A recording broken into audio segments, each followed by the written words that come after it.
Biasa begitu ya, sebelum memulai dialog kita di Editors View di pagi hari ini, saya ingin menanyakan dulu ke Mbak Emi, sebetulnya apa yang ingin redaksi capai begitu ya dengan menghadirkan artikel-artikel dan juga topik yang memang kemarin sempat disinggung oleh Pak Jokowi ya terkait dengan Indonesia ini nampaknya memang cukup ketinggalan ya, apalagi jika dikaitkan bagaimana upaya dari pemerintah untuk membuat pangan kita swasembada begitu ya, lalu juga mungkin ke depannya lebih baik lagi dari sisi distribusi, lalu juga dari sisi mungkin harga juga ya. Tapi Betul. kaitannya dengan teknologi ini bagaimana redaksi melihat? Nah, sebenarnya kan ini ada semacam serial gitu ya. Kemarin kan sebelumnya juga BMKG sudah memperingatkan ancaman kita dunia akan menghadapi kelaparan karena perubahan iklim.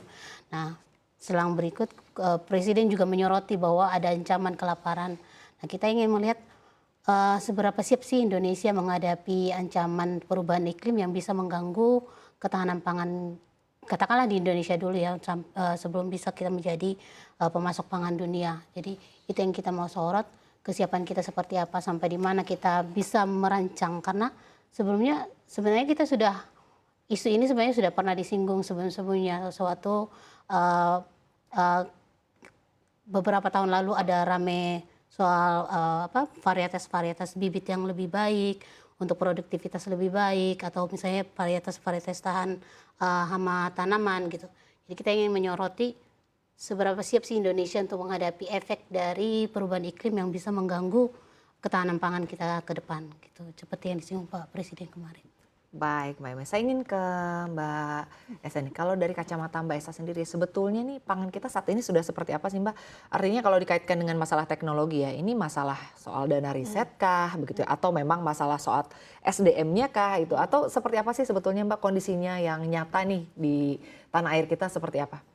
Kalau kita lihat memang sepertinya setelah mungkin pasca Soeharto ya, itu Soeharto pemerintah kayak menurut saya itu kayak kehilangan arah dalam hal pengembangan pertanian ya. Mana dulu sih yang harus dikembangkan, mana dulu yang harus dibantu, mana apakah anggarannya diperbesar, tapi apa kita efektif, atau kemudian teknologinya. Nah, menurut saya itu ada beberapa hal-hal yang mungkin sebenarnya kita itu memang sudah ketinggalan jauh. Bahkan mungkin dulu kalau kita lihat India belajar dari kita, sekarang kita pun bahkan untuk soal ketinggalan dari Kamboja ya, yang bahkan kemarin mungkin baru berapa puluh tahun lalu masih kita menganggap Kamboja itu sangat tertinggal, tapi ternyata mereka sudah Mampu sangat mengejar, ekspor ya dengan cepat.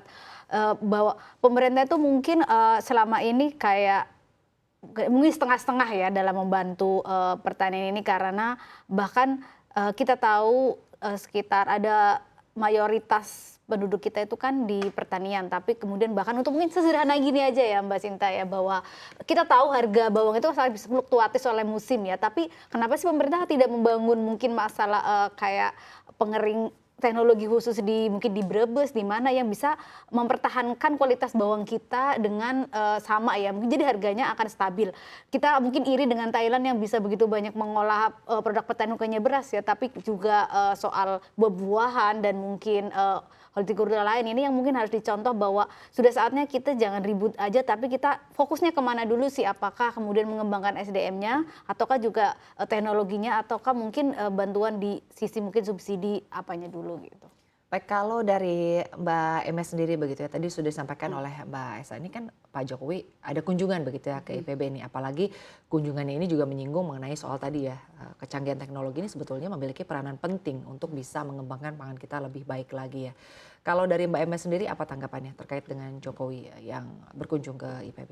Sebenarnya itu enggak, kalau sakleknya sih tidak menunjukkan apa-apa ya, karena khawatirnya kita kan mentoknya ya? di situ ya. Iya. Karena teguran pun dibilang tidak terlalu keras karena hanya datang, kita tidak tahu apa selanjutnya, karena seperti biasa, seperti tadi disebut oleh Esa, kita selalu tanggung. Jadi panas di sini saat ini juga, terus nanti kita nggak tahu lanjutannya bagaimana gitu loh. Dan kita sering lupa bahwa riset pertanian itu tidak seperti riset di bidang lain gitu loh. Ini kita berhadapan dengan petani, bukan dengan perusahaan besar, bukan dengan lembaga-lembaga yang bisa menghasilkan uang segala macam. Jadi di situ yang sering dilupakan gitu loh. Makanya kita nggak tahu, saya tidak bisa bilang itu ada semacam teguran atau pertanda bagus untuk Sindiran perkembangan. mungkin ya? Nah, mungkin lebih tepatnya sindiran ya, karena ya Ya, seperti itu ya Ya, kurang lebihnya ya seperti Mbak itu Eme ya. Tapi kalau kita lihat sebetulnya ini kan untuk lembaga riset perguruan tinggi ini ada di setiap artinya kampus ya. Dan kalau dilihat juga sebetulnya hasil riset dari pertanian ini cukup menumpuk. Tapi untuk implementasinya ini di lapangan ini cukup kecil begitu, bahkan mungkin belum terlalu terlihat secara signifikan ya. Kalau dari Mbak Esa sendiri melihatnya seperti apa? Ini langkah apa sih yang perlu dilakukan oleh pemerintah? Karena kalau dilihat kan tadi ya hasil riset pertanian ini sebetulnya ada gitu, bukan tidak ada. Banyak Iya, pasti ya. bahkan banyak. Nah, apa langkah konkret apa yang sebetulnya perlu dilakukan oleh pemerintah? Melihat kayaknya nih kalau berbicara soal pangan bagaikan benang kusut begitu. Ini dicari akar masalahnya ada di mana sebetulnya. Yang pasti harus dilakukan adalah fokus dulu ya. Ini sebenarnya pertanian kita nih mau dibawa kemana dulu sih gitu. Karena kalau ada begitu banyak riset, tapi tidak kemudian ditindaklanjuti ini. Yang tindaklanjuti ini yang sangat lemah.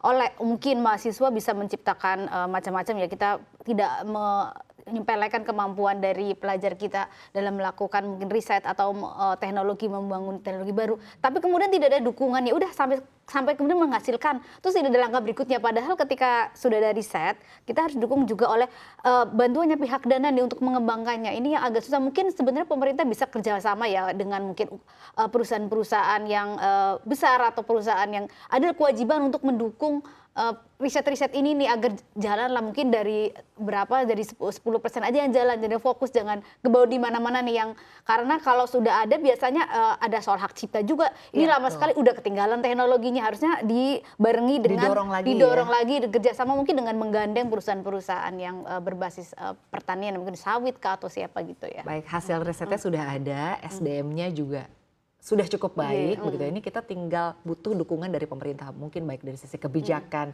dan juga dari dana juga begitu ya Mbak Esa, dana untuk riset dan juga mungkin dana bagaimana untuk bisa mengambil langkah selanjutnya ya. The next-nya itu yang lebih penting ya. ya. The next-nya begitu. Nah, kalau dari kacamata redaksi sendiri Mbak Eme, ini kan kalau kita lihat India, Vietnam, Thailand ini cukup bisa mengejar ya, boleh dibilang ketertinggalan. Tadi Mbak Esa juga sempat menyinggung mengenai Kamboja. Nah, apa yang bisa kita pelajari dari negara-negara tadi yang disebutkan begitu, bagaimana Indonesia bisa mengejar boleh dibilang ketertinggalan lah gitu.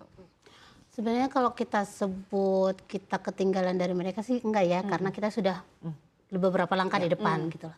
Cuma kan balik tadi soal fokus kita mau gimana, mau pertanian ini mau dibikin swasembada atau kita mau murni impor aja atau mau diindustrialisasikan gitu.